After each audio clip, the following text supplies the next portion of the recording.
potential terrorist attacks have been thwarted.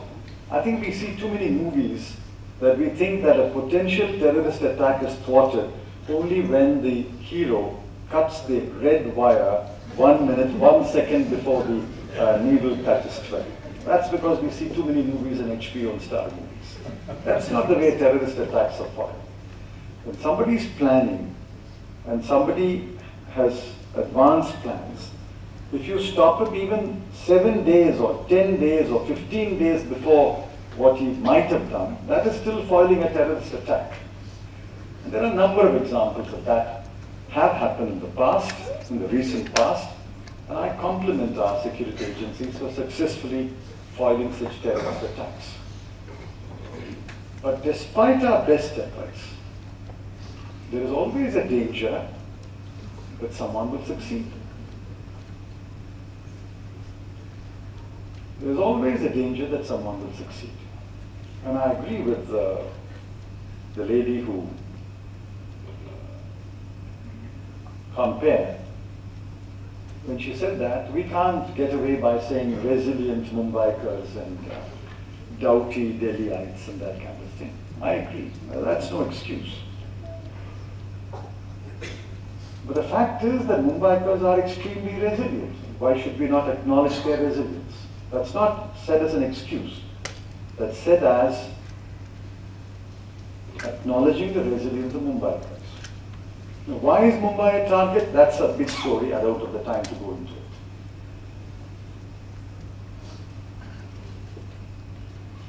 Mumbai is a particularly attractive target. So is Delhi. But I think we must always be prepared for the worst, while we must continue to do our best. Now, if our best is a step ahead of the worst possibility, we succeed.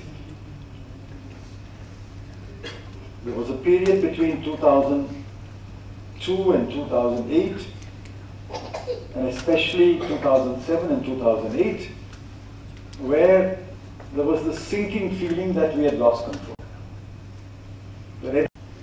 While I acknowledge that the enemy within has the capacity to strike, I must also underscore the fact that the state and the security establishment of the state has built capacity to preempt or prevent a large number of such threats. That's the best one can say, given today's situation. Which is why I think there have been fewer attacks in the last 32 months than in any other 32-month period before that. But as I said, this is a complex issue. We live in a very complex world. There are no easy answers. Nobody should point fingers to anyone else, because this is not a game of finger pointing. We have to live through and struggle through this phase until two things happen. Until civil society and all the other forces in the country are able to wean away the youth from the destructive path in which they seem to have embarked. Both the youth that are described in this book and the right-wing extremists. That is the first thing that should happen. It's a long haul. And the second, until the state builds massive capacity, and employs technology, and takes quick decisions, so that it has the upper hand over the enemy. We can only hope to have the stronger hand over.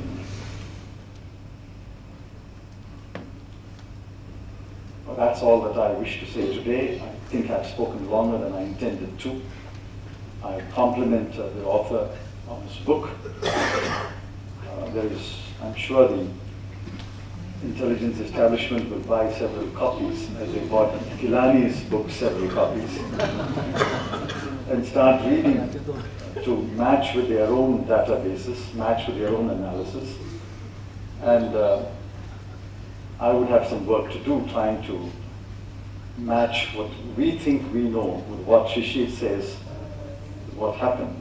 There are a lot of areas of convergence, but there are also differences. So there's a lot of work to do. And I only hope that, as I wish Shishir Gupta in his book the best, he will wish me the best. Thank you.